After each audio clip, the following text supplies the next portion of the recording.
Meus queridos irmãos e irmãs, nós estamos aqui para olharmos juntos para o Evangelho, o ensinamento de nosso Senhor Jesus Cristo, que nos é apresentado através da liturgia da Igreja.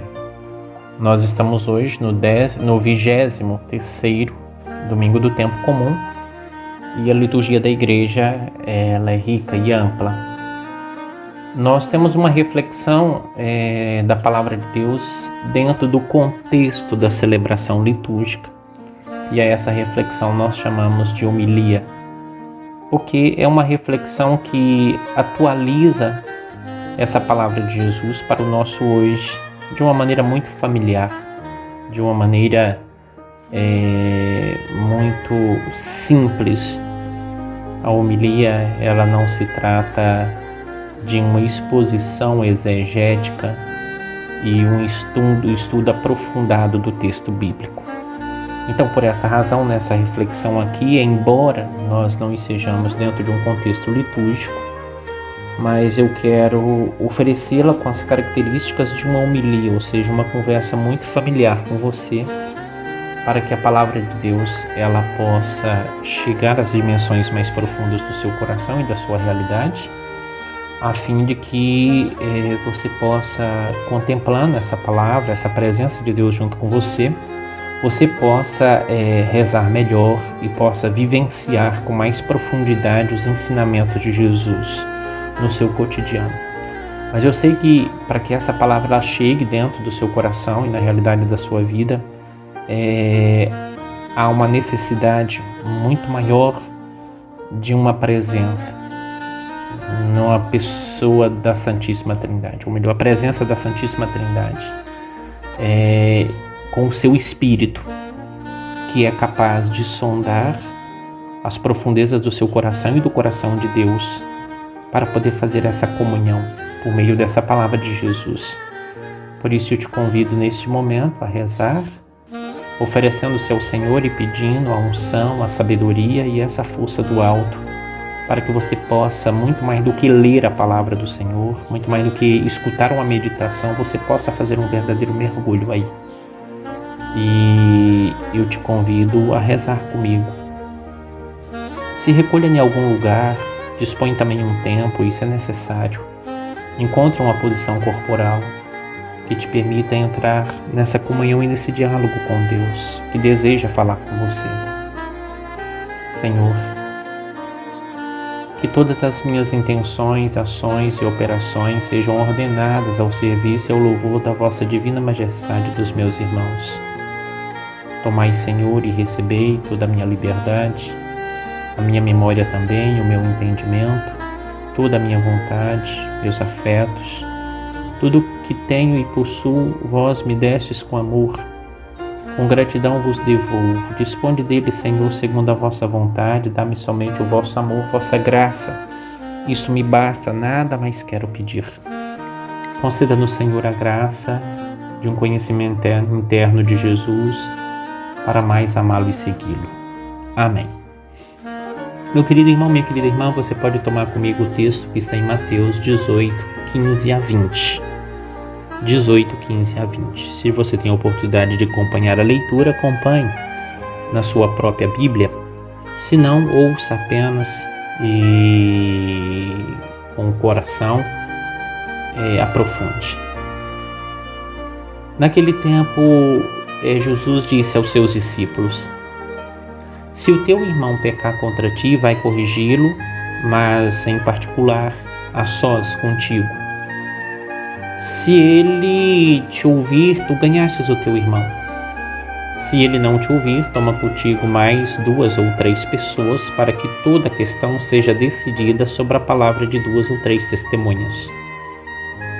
Se ele não vos der ouvido, dize-o à igreja. Se nem mesmo a igreja ele ouvir, seja tratado como se fosse um pagão ou um pecador público.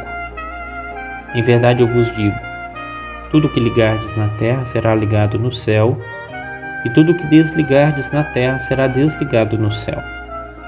De novo eu vos digo, se 2 de vós estiverem de acordo na terra sobre qualquer coisa que quiserem pedir, isso lhe será concedido por meu Pai que está nos céus. Pois onde 2 ou 3 estiverem reunidos em meu nome, eu estou aí, no meio deles. Palavra da salvação. Glória a vós, Senhor. Eu sempre insisto e convido você de novo a fazer essa leitura tantas vezes, o que for necessário para você, e que o seu olhar ele esteja sempre voltado para a pessoa de Jesus, para aquilo que ele faz, aquilo que ele diz, né? Tentando perceber até mesmo os sentimentos de Jesus.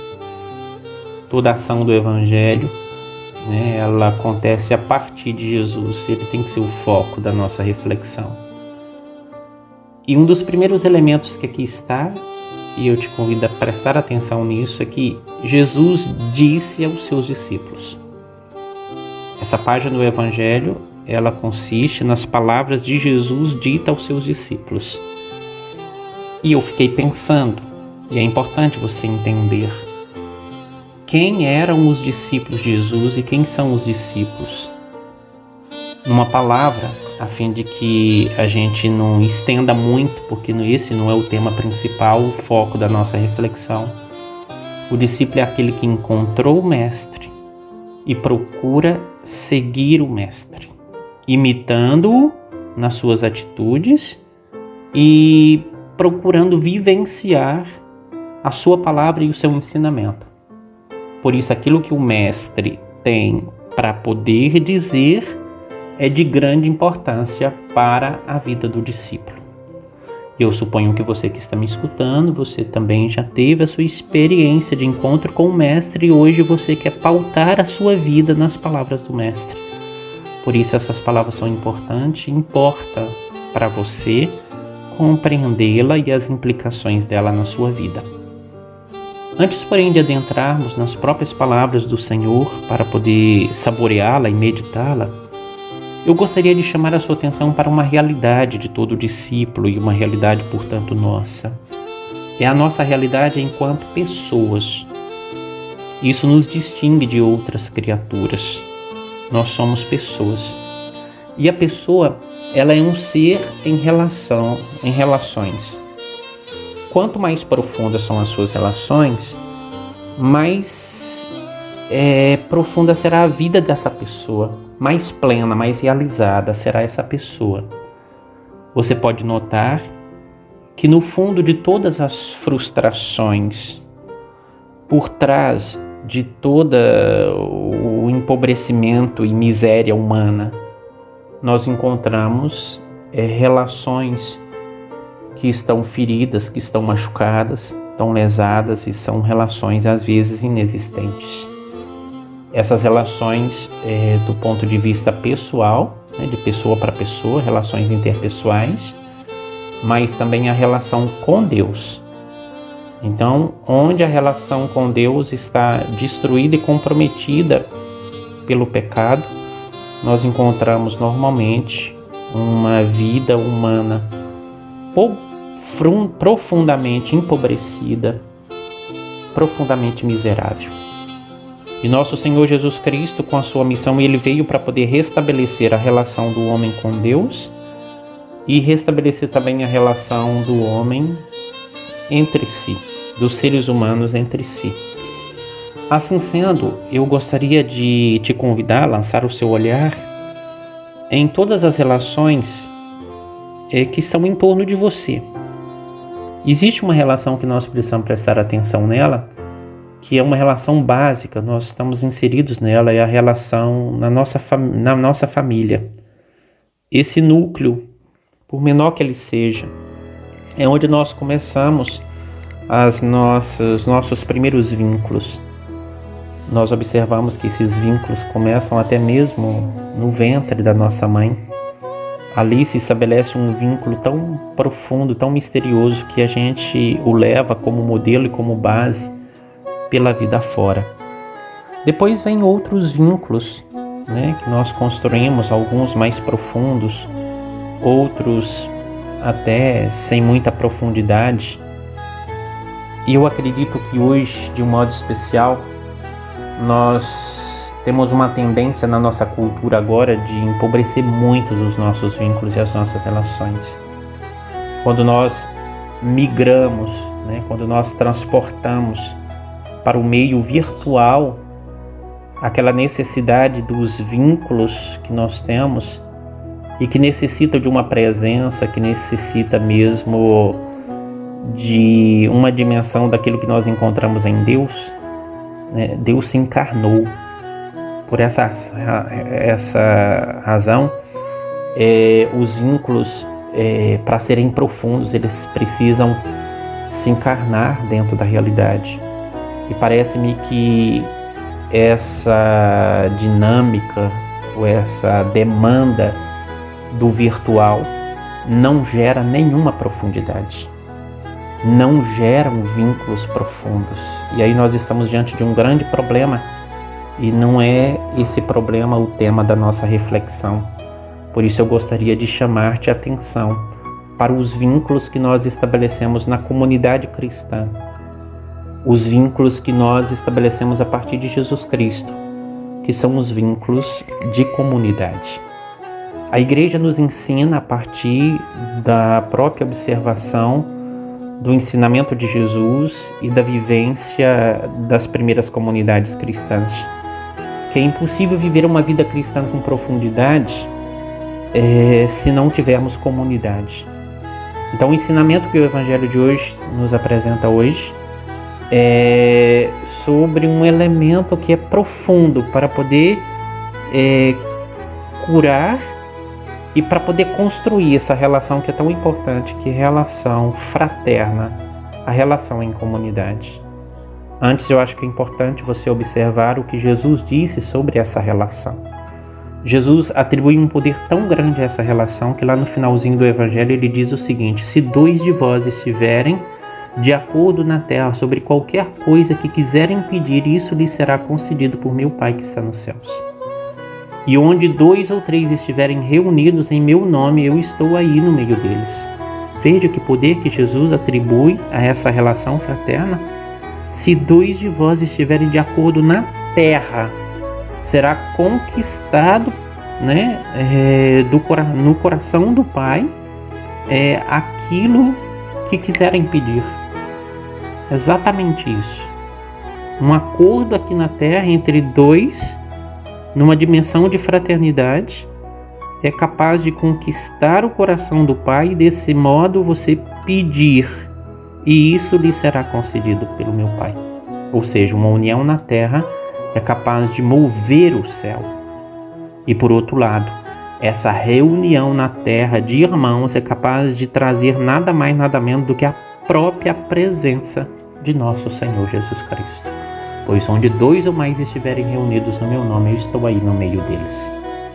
Meu querido irmão e minha querida irmã, essa relação nem sempre ela se constrói de uma maneira simples. Essa relação ela depende de disciplina, ela depende de um esforço concentrado. Você não pode dá-la como certo, você não pode pensar que ela é uma coisa automática. Ela precisa de construção. E o nosso Senhor Jesus nos ensina hoje através de um ensinamento muito fundamental para as nossas relações fraternas em comunidade, que é a correção fraterna, o valor e a importância da correção fraterna.